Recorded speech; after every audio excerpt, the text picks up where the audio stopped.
क्या पितृपक्ष में पितरों की फोटो या मूर्ति या उनकी पूजा करनी चाहिए?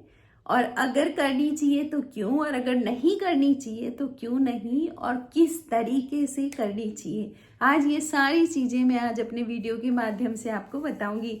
जय श्री राम दोस्तों, कैसे हो आप सब लोग? दोस्तों मैं भी ठीक हूँ। दोस्तों, क्या पितरों की या पितृ देवताओं की पूजा करनी चाहिए और फोटो की पूजा करनी चाहिए? तो दोस्तों, इस पर आज मेरा वीडियो है। तो रोज की तरह यदि आपको मेरा वीडियो पसंद आएगा तो मेरे चैनल को सब्सक्राइब करें। मेरे चैनल का नाम है आध्यात्म का विज्ञान, और मेरे वीडियो को लाइक करें, कमेंट करें और शेयर भी करें, क्योंकि शेयर करने से जानकारी स्प्रेड होती है, सभी लोगों तक पहुंचती है। सनातन की बातों का क्या है वैज्ञानिक महत्व, तो ये भी सब चीज़ें मैं अपनी वीडियो के माध्यम से बताती हूँ। तो दोस्तों, शुरू करते हैं आज का वीडियो कि क्या पितृ देवताओं की पूजा करते हैं। दोस्तों, सबसे पहली बात कि पितृ देवता कौन होते हैं और कहाँ रहते हैं। दोस्तों, लोक बंधे हुए हैं, जो हमारे वेदों के अनुसार, हमारे पुराणों के अनुसार जो बातें हैं उनमें ये है कि लोक बंधे हुए हैं। एक होता है देवलोक, एक होता है पितृलोक, एक होता है मृत्युलोक, एक होता है पाताल लोक, बहुत सारे, एक होता है जो प्रेत लोक, जहाँ प्रेत रहते हैं। तो उन लोगों की कुछ सीमाएं हैं बंधी हुई, वो वहां नहीं जा सकते। अगर जा सकते हैं तो ये भोग नहीं कर सकते।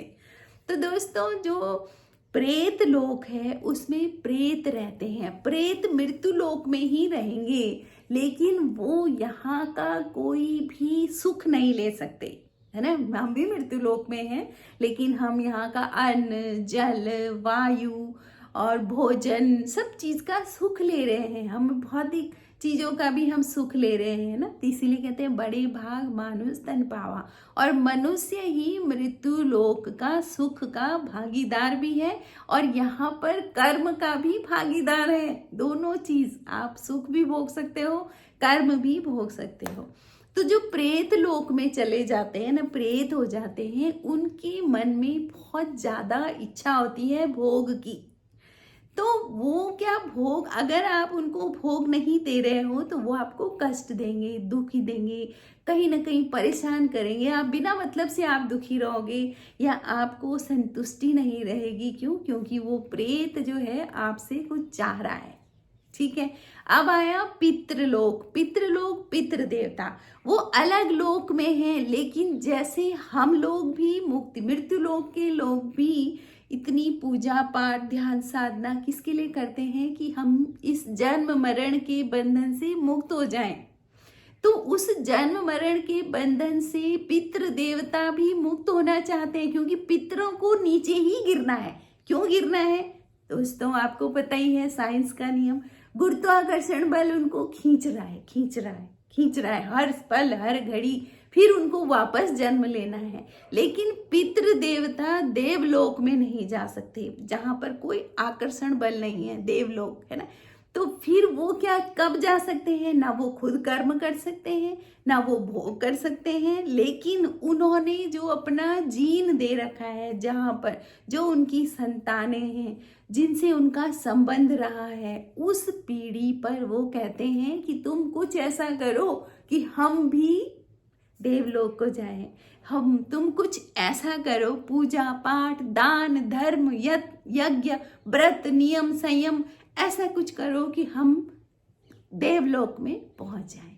अगर आप ऐसा नहीं करते हो तो पितृ देवता नाराज हो जाते हैं। देखो, नाराज होना, वो कहते हैं तुम नियम से रहो, तुम भक्त रहो, तुम भगवान की पूजा करो और भगवान से हमारे लिए करो कामना, क्योंकि पितृ खुद नहीं कर सकते। देखो, कर्म के अधिकार की वजह से ही मनुष्य सर्वोपरि है, सर्वोपरि, सबसे ऊपर है।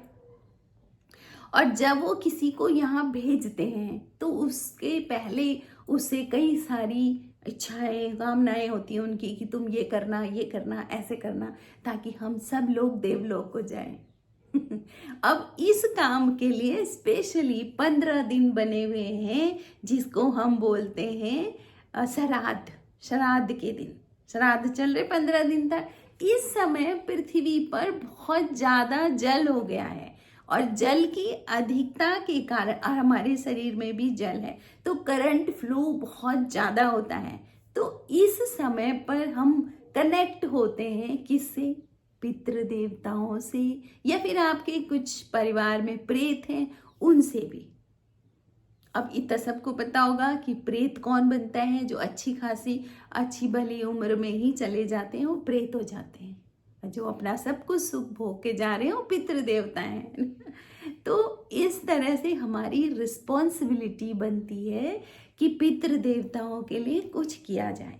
अब दोस्तों, मैं अपने वीडियो पे आती हूँ कि मैंने अपने वीडियो में बोला था कि अगर पितृ देवताओं की मूर्ति की या फोटो की पूजा करनी चाहिए तो दोस्तों उनकी पूजा तो जरूर करनी चाहिए। उनके सामने हमेशा सर झुकाए, क्योंकि उन्होंने ही आपको यहाँ भेजा है।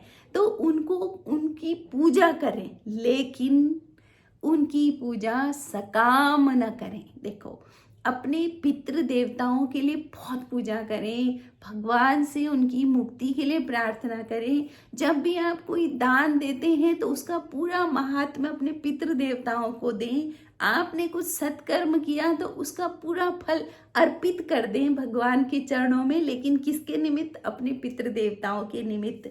लेकिन आप पितृ देवताओं से कुछ मांगे नहीं। बस सीधी सी बात है, मांगना नहीं है। क्यों?